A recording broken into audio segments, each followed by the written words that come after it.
Walter Steeves was born on March 18, 1896 in Steveston, British Columbia to a Methodist family. He grew up in Steveston and had been a farmer for some years at the time of his enlistment in the Canadian Expeditionary Force.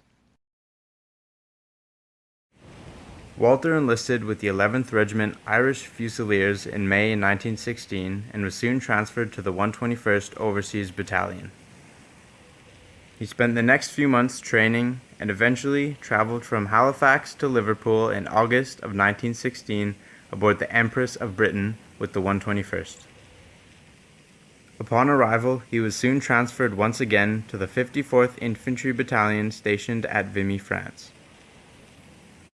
On February 13, 1917, Walter joined up with the 54th Battalion in Coupigny, France, and was soon moved to the front.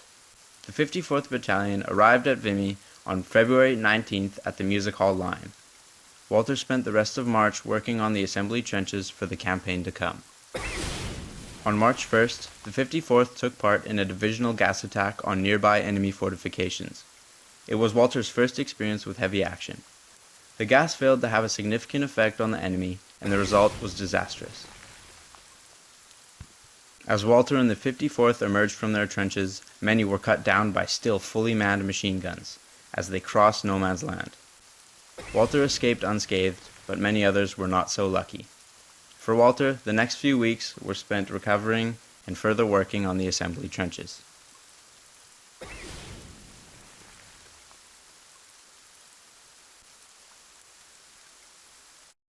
Walter and the 54th Battalion were stationed at the Music Hall line, which was located on the right of the Canadian 4th Division sector.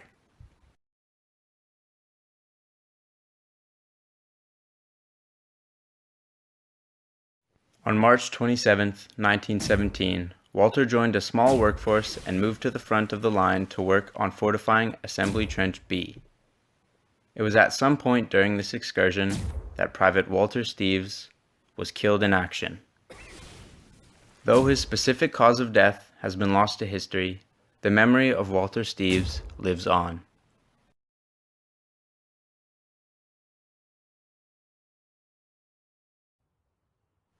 Private Walter Steeves is commemorated at the Vimy Ridge Memorial in France.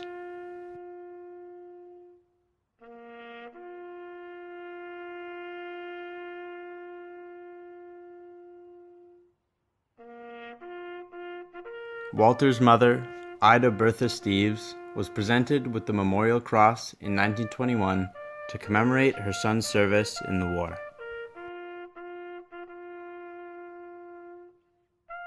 Walter's name is engraved on the cenotaph at Richmond City Hall, where he is remembered and commemorated every year.